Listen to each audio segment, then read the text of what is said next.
We turn now to religion. A 2009 survey found that about 15% of Americans identify themselves as either agnostic or atheist.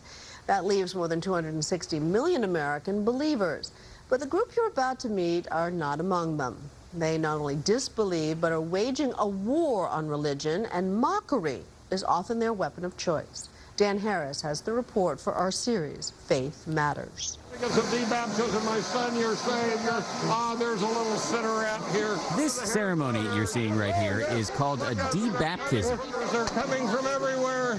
It is the latest public display of brash, bald-faced blasphemy from an increasingly aggressive atheist community. The ringleader is this guy here, Edwin Kagin, one of atheism's premier provocateurs. He says his community is at war. Atheists have no chance whatsoever of prevailing in a direct confrontation with believers. There are far too many of them. I've called this phenomenon the American Religious Civil War. Any of you who wish to be debaptized, will you rise, please? Just rise. The idea behind debaptism, as you probably surmised, is to symbolically remove the baptismal water. The debaptism involves a hairdryer, you see. We label truth and reason. How many people have gone through this? Lots. And many have taken it as somewhat of a joke, but some have found it truly, if you will, a spiritually cleansing experience. If this offends you, Edwin Kagin doesn't care. Should one accept that laws of nature have been broken and that a dead body has come alive again on the word of a deranged hooker? You have called Mary Magdalene a, quote, deranged hooker. I have. You've had fellow female atheists dress up in burqas and perform a song. I have. Back in their burqas again. And on that glorious day, they will throw their rags away.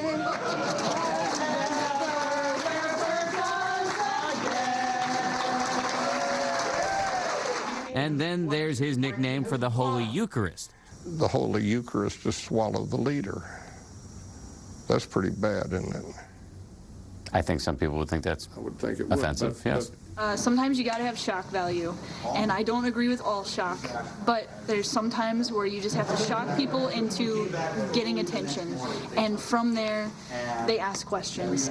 24-year-old Cambridge Brocksterman flew from Cincinnati here to Newark to the annual convention of the American Atheists to take part in this debaptism.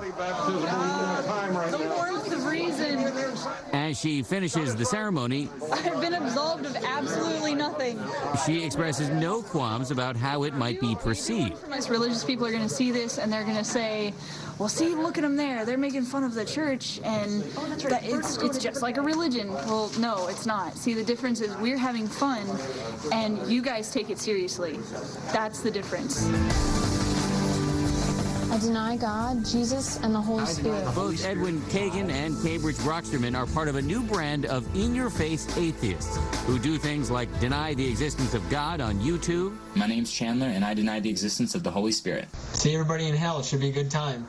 And put up billboards like these in places like Charlotte, North Carolina. A few days after this one went up, it was defaced, presumably by believers. Edwin Kagin sees no problem in gleefully mocking what many people find sacred. Let me press you on this a little bit.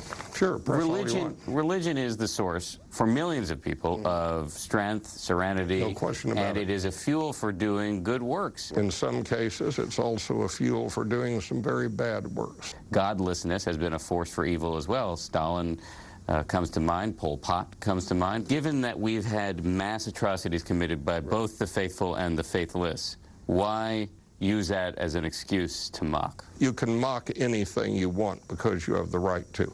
That doesn't make it right to do. Sure it does. Humor is humor. And what types of humor are you going to outlaw? But the question I'm asking is not one of censorship. You're getting far too concerned about mocking. If someone is so secure in their faith, why are they the least bit concerned about some little atheist mocking them? And I think the reason they are worried and concerned is the very deep fear that if everyone doesn't believe it, maybe it isn't so. Good evening, campers of Camp Quest. This struggle, which Kagin characterizes as a fight between faith and reason, is very personal for him. A few years ago, he founded Camp Quest, a secular summer camp for young non-believers, many of whom he says have been harassed and hounded for their lack of faith.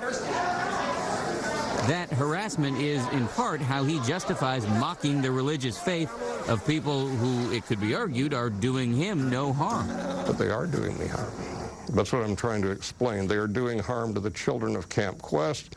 They're doing harm to a great number of people, and they're saying that what we're doing is sacred and inviolate. We can do whatever we want to your rights, and you cannot react. So the key to life, really, is to never lose focus on God. And then there is this interesting twist. Kagin's own son has become a fundamentalist minister. Oh, one wonders where they went wrong. No, I have a very excellent relationship with him. We just understand there's certain things that we really can't at this point talk about. So it's not frustrating to you, even in the abstract, to know that your son completely rejects the way you see the world? Well, whether I'm frustrated by it or not is irrelevant, because everyone has the right to do what they want to do within the law. That's what I believe in. This is my book, Bottles of Blasphemy. And that's what his lifelong struggle comes down to, he says, the right to say what you want. Thank you. Thank you. I wasn't even supposed to get debaptized. I can't even tell my mom. It has every bit as much merit as the original baptism. And in this war for truth and reason, he says, bad manners are a perfectly reasonable weapon. For Nightline, this is Dan Harris. The blurry line between free speech and poor taste. When we come back, we're